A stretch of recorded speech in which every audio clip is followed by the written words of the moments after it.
For Australia to achieve net zero, it's essential for organisations specialising in freight, transportation, logistics and even tourism to have a robust strategy to actively reduce their carbon footprint.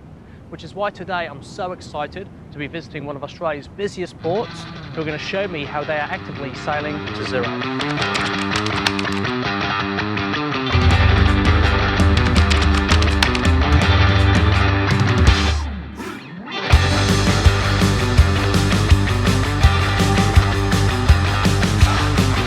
So we're standing now in front of the International Cruise Terminal, so I can imagine on a cruise day this place would absolutely go off. Cruise is a fairly new business for us. This terminal here was finished in 2020, started operations in 2022 and has been booming since.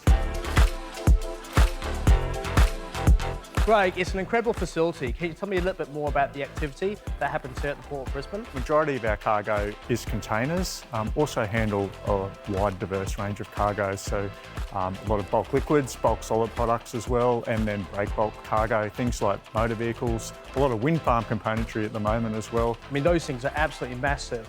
So that must be quite a sight to see as they're sailing in. It is, yeah, and they're quite challenging to deal with as well. You're looking at sort of 85-metre long wind blades coming through the port, and just the logistics around handling those, storing them and then transporting them out to the west where they're installing those wind farms is a massive challenge.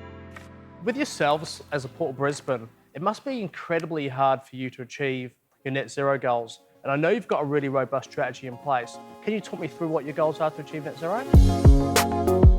So we developed our sustainability program in 2019 and that was based on a materiality assessment and linking to the UN Sustainability Development Goals.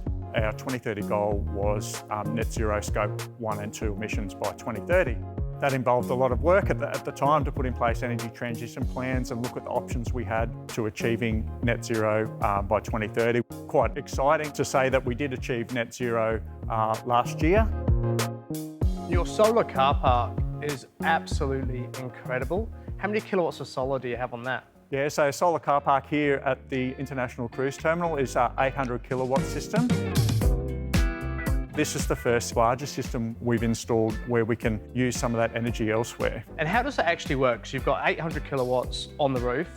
That's a ridiculous amount of solar power being produced every single hour, especially here in Queensland. You're using a small amount of that, I imagine, to power your own facility throughout the daytime. What happens to the excess? Well, that's where our virtual solar sharing initiative comes in. So the best way to explain the virtual solar sharing product is to dive into an example of how it works with a hypothetical. So say you're a business, you've got a warehouse in the suburbs. Now this warehouse would have a ton of solar on it. You're then generating more than you can use at certain times of the day.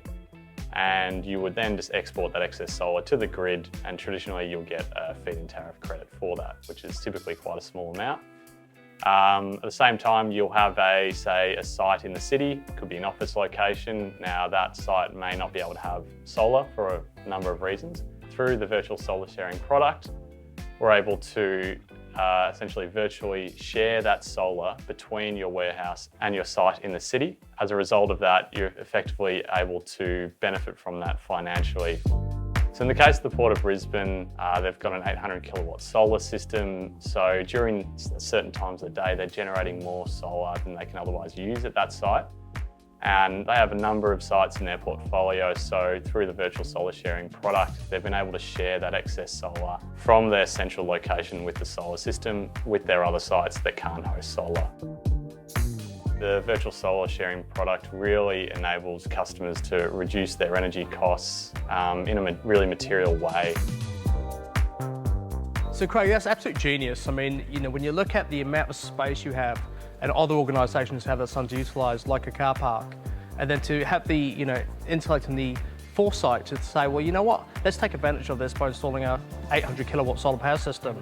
But they're really having that relationship with Momentum Energy to create a solution that really maximises that. Yeah, and Momentum has been critical part of the process. Like, we couldn't have done it without our retailer being active in the space. So yeah, full credit to them.